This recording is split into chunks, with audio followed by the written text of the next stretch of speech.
Zeta Phi Beta Sorority Incorporated will be the first D9 Black Greek lettered organization to host the first Black woman presidential nominee. Okay, so here's the scene. In late July, a gathering of sorority sisters met for a conference in Indianapolis. But this gathering had a special keynote speaker. Today, we will get to hear from the sitting Vice President of the United States on how this administration is addressing the issues that matter most to us. Our Vice President is a proud member of the Divine Nine family as a sister of Alpha Kappa Alpha Sorority Incorporated. This was just a couple days after Vice President Kamala Harris announced she was running for president. And we know when we organize, mountains move. When we mobilize, nations change. And when we vote, we make history. Do you hear that? We call that energy, political energy. And maybe a sorority gathering doesn't seem like the right place for political energy, social energy, academic energy, sure, but political energy? There are many sorority sisters in Black Greek life that will tell you yes, political energy too. In fact, political energy has been a hallmark of Black sorority life for generations. Today, we are going to talk about the history of political movements that came from Black student life at universities, from Black Greek organizations to student governments. We'll hear how these multi-generational, often women-led networks could impact the election this November. I'm Aaron Bush, and this is What the Vote, a podcast about the issues that are important to Gen Z voters this election. Okay, and full disclosure here, technically I'm a millennial, but don't hold that against me. You'll hear from Gen Z voters in this episode. Okay, cool. Let's go. For VP Harris this election, the sisterhood of a sorority is not just about campus life and student votes, but a not-so-secret organizing powerhouse. And it's built on a foundation of mentorship and lifelong engagement. Sorors, as many of you know, this sisterhood has been a part of my life since my earliest days, starting with my aunt, Miss Christine Simmons, who was initiated in 1950 at Howard University. The kind of history that Harris refers to here is familial. It's multi-generational. I come from one of the biggest chapters in Michigan. This is Michaela Stevens, a soror at Sigma Gamma Rho at Eastern Michigan University. It's important to note that she's speaking for herself here and not representing her sorority in an official capacity. With sororities, just as well as like most other organizations, we are nonpartisan. So we cannot sway your vote legally. I cannot get in here in like the capacity of my sorority and tell you to vote for this specific candidate. The sorority network is vast. It's not an organizing monolith.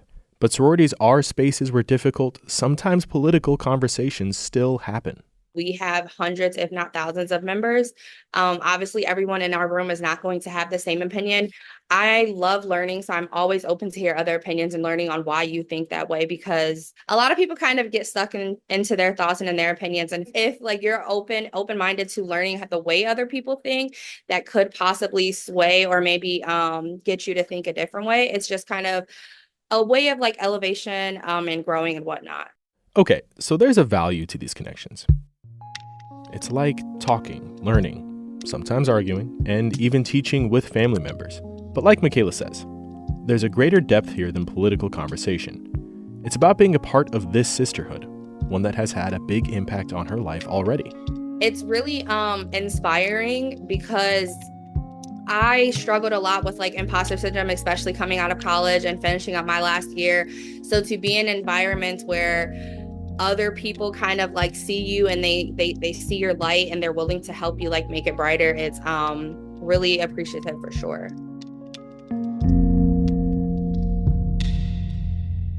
Black Greek organizations have been organizing since the first Black fraternities and sororities were established more than 100 years ago. Then, in 1930, the National Pan-Hellenic Council of Black Fraternities and Sororities was established, better known as the Divine Nine. The historical record of the Divine Nine's importance for African American students over the past century of racism and civil rights is well documented. And the power and significance of these organizations remains with each successive generation. Black students still arrive to campuses with the lessons of our parents and elders. Those lessons are often simply find your people, those who will see you and support you.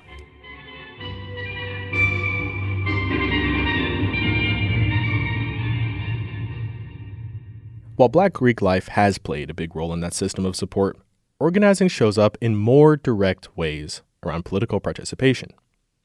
Take, for instance, the Black Action Movement at the University of Michigan. Yeah, so the Black Action Movement was a coalition of Black student groups who were really frustrated in the late 1960s by the lack of movement from the administration. That's Professor Matthew Johnson of Washington and Jefferson College in Pennsylvania. He's also author of the book Undermining Racial Justice, which is about the policies around race at the University of Michigan. By winter 1970, by January 1970, they decided to kind of form this coalition and really push the administration further than they were willing to go. Really kind of rethinking the curriculum to make it more relevant to Black students, including Black studies, having spaces for Black student support services. There were a series of Black action movements at the University of Michigan, most recently in 2020. And what's important about these windows of organizing is that they required the buy-in and allyship of white peers at this majority white institution. The amazing thrust behind this was its ability to get people to sympathize with the movement beyond the groups themselves, especially white students who were willing to join it and not go to class. And that was the big sort of strategy of the Black Action Movement, was to strike, hopefully for faculty too, to not teach classes. And that was their leverage. And the power of the Black Action Movement spilled over into other arenas. They organized anti-war protests, anti-racist actions, and they registered people to vote. But here's the thing. Every time the Black Action Movement has come together, it's had to reorganize, restructure, gather new participants.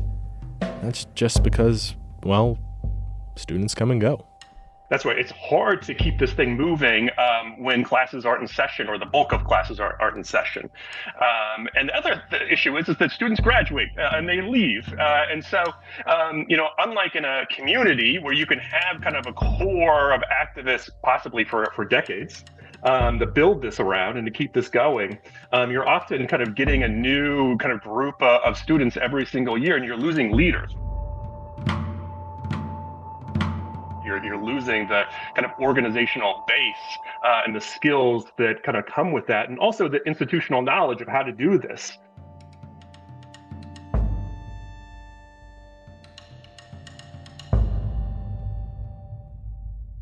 Well, we have a lot of campus-specific challenges that we have to face. That's Rachel John, a student at Wayne State University. She serves in student government and worked with a campus vote project. For example, Wayne State University is a commuter school. And so that means, students come in, they come for their classes, and then they go.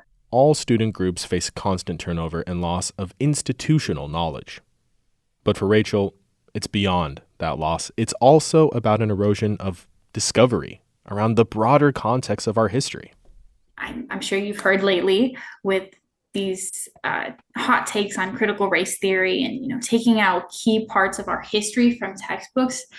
I mean, that is just it's such a disgrace to our future generations, because how can they continue to grow and make amends and, fix the mistakes we've made in the past if they don't even know what happened in the past? And all of this matters because college campuses are formative environments. This is where we often develop a sense of self, who we are beyond the people who raised us. Finding your people on campus is even more important when you consider many, if not most, Black college students are surrounded by mostly white student peers and professors on campus. At the University of Michigan, as of October of 2022, Black students represented 4.5% of the student body. At Michigan State, it's about 7%. At Wayne State University, in the heart of the blackest city in America, Black students are still just 16% of the overall student population. I went to orientation on Tuesday, and I was the only Black girl in my orientation group. That's Mallory Shreve, a former Cass Tech student and a freshman at the University of Michigan. And it was definitely a culture shock. Like no one would really talk to me. And it was kind of hard to like initiate conversations. I didn't really know like what to say. Maybe this is especially jarring as Mallory is from Detroit, which has a population that's about 80% African American. It was just really awkward coming from like a majority like Black school. And I was even talking to my dad about it like earlier today. And he was saying like it's crazy how race has become like such a big thing, like a barrier in like our world, honestly. Just eye-opening, but something that I will have to get used to if I do want to be at University of Michigan and try to kind of overlook that and find my niche of people. You hear what Mallory said about finding her niche, her people? This idea comes up again and again for Black students. And I know it's possible because there are also a lot of like UM graduates who like Black UM graduates that like successfully got through University of Michigan. It's about finding family and building upon legacy. For Black students, especially in a post-affirmative action, anti-CRT, anti-Black history United States, the best available way to fill the gap in civic engagement is through literal family and community. I asked Mallory where her sense of civic engagement began. When I was younger, like I would always go to the polls with my mother, and like my grandmother actually, she worked in the polls. When I was younger, I was like, I can't wait to vote. I would always get the stickers like I voted. And then also in the Detroit public school system, we were always on the picket lines. We're always protesting for something. This is Jaden Morrison. She's also a freshman at the University of Michigan, also a friend of Mallory's, and also a graduate of Cass Tech in Detroit. My uncle, he was the president of the Detroit Federation of Teachers, and now he works with the American Federation of Teachers. So naturally, I was just kind of born into it, like going to like teachers' protests and stuff like that. I feel like that's mainly where my civic engagement stems from.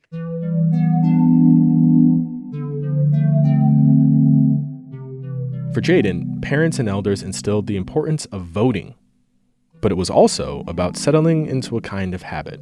A rhythm of election seasons, a way of doing the work that was built around and through family. So what happens when those initial support systems are no longer present? For example, when a student leaves home and is spending their first semester away.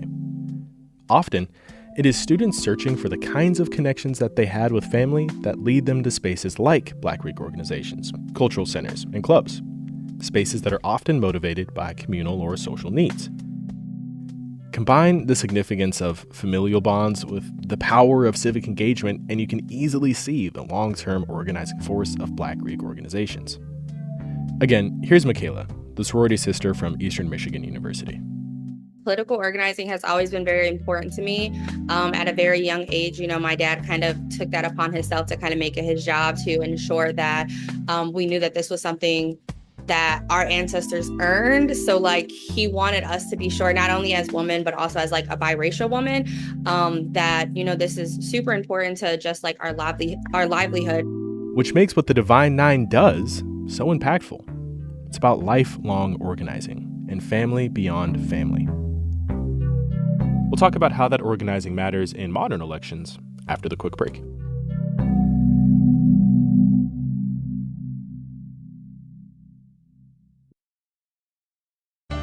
Hey, it's Peter Sagal. Wait, Wait is coming back to the Fox Theater on November 14th. It's been too long, but we like to wait long enough for you to forget what we look like, so you can be surprised again. For tickets, go to michiganpublic.org/waitwait.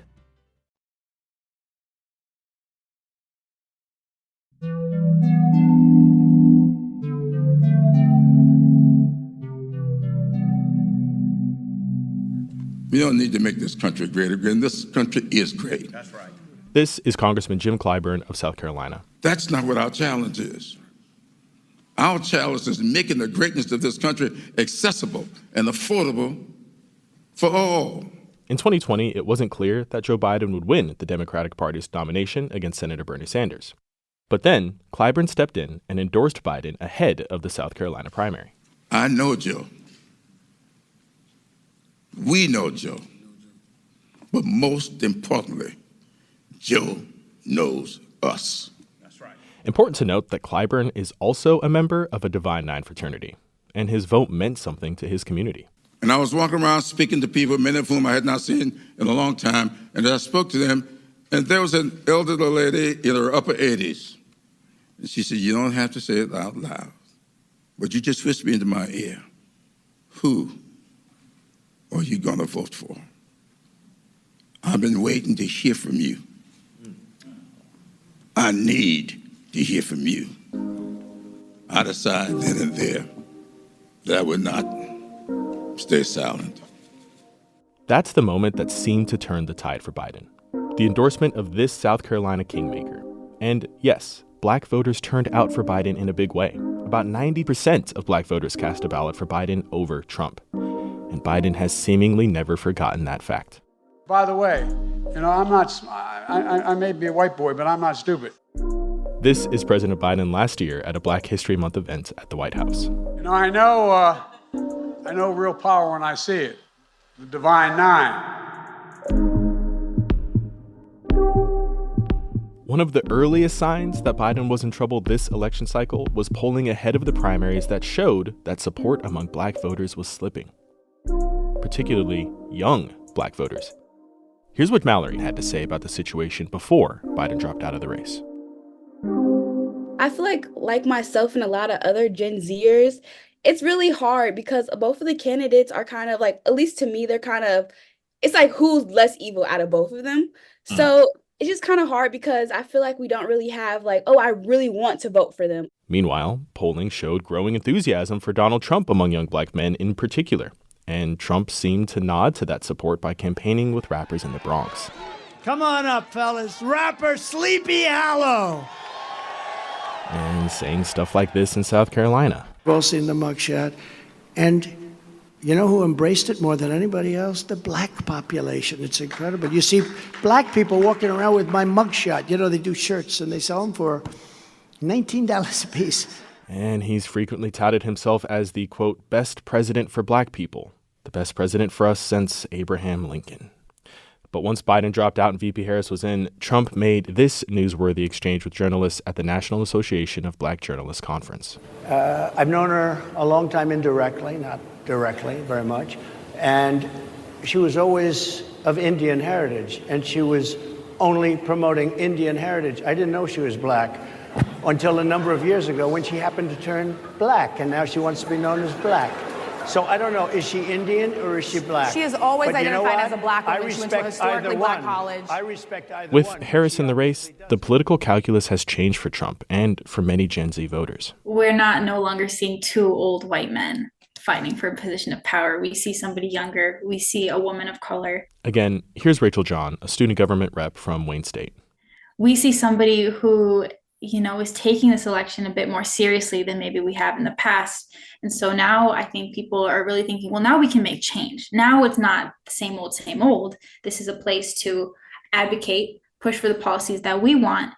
And maybe this president, this leader will be more progressive in listening to us and the needs that we have. And so I'm hoping, regardless of the outcome of the election, that more people who are minorities, who do not see themselves, feel like they can take on the initiative to take those positions and advocate for themselves. But this isn't just about blind loyalty to a fellow woman of color. Student movements like the Black Action Movement and groups like the Divine Nine have a long history of fighting for civil rights and social justice. Many of the black sorors I spoke with saw supporting Harris as an extension of that history. Her beliefs have kind of aligned with the Divine Nine, which makes sense because she's a part of the Divine Nine. And it's also very easy, I think, for her. I shouldn't say easy, but a little bit more common for her to get some Divine Nine votes because of the comments that her competitor has been making and kind of like the ignorance he has towards not only sororities, but just the Divine Nine in general, or even possibly all sororities and fraternities. Consider some of the powerful political names that have come from the Divine Nine. Hakeem Jeffries, Thurgood Marshall, Shirley Chisholm, oh yeah, Martin Luther King Jr. The organizing power of black sororities and fraternities, black organizers, and other people of color in positions of campus leadership could be a decisive factor in this election. Their ability to mobilize voters, especially in key states, shouldn't be underestimated. Even though sororities are, again, technically nonpartisan, the appeal of sisterhood is a powerful force. The day after Harris announced her candidacy, the National Pan-Hellenic Council announced a major and coordinated get-out-the-vote effort among the Divine Nine sororities and fraternities. There are hundreds of thousands of active members across the country. It's easy to imagine that enthusiasm growing after Vice President Harris became the nominee. Within 48 hours of announcing her candidacy, impromptu Zoom meetings of thousands of Black women and men raised millions of dollars for her campaign. But beyond this election, these organizers represent something larger, a tradition of Black women and women of color leading, mentoring, and fighting for their communities. And when it comes to Black students on campuses right now, the environment of the PWI campus might just be a factor in encouraging participation in clubs and organizations. It's an unexpected, if appropriate, response to racial isolation. Our generation is kind of like, if no one else will, then who will? Like, it's up to us to kind of change the world, honestly, even though we didn't do anything to like negatively affect the world, but it's up to us. And I'm glad that I'm surrounded by students who will go the extra mile and protest and do what is necessary. And for many powerful movements among Black Americans, the first mile begins with finding your people and your voice on a college campus.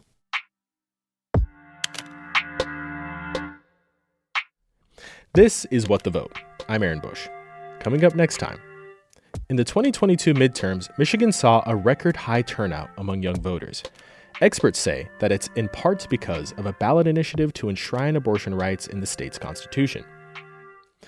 That measure passed, so will reproductive rights still be a motivating factor for Gen Z voters this go-around? Yesenia Zamora Cardoso has the answers to all your questions. What the Vote is a production of Stateside on Michigan Public. This episode was reported by me, Aaron Bush. It was edited and mixed by Laura Weber Davis. What the Vote's editors are Brett Dahlberg, Laura Weber Davis, and April Van Buren. Other reporters on the project include Kaloli Bhatt, Zena Issa, Ethan Myers, and Adon Kwan. Thanks to Jody Westrick and Paulette Parker for their digital expertise. And thanks to you for listening. If you haven't already, make sure you are subscribed to What the Vote in the podcast listening platform of your choice. And if you're so inclined, rate and review us. This helps us connect with new listeners. Bye for now.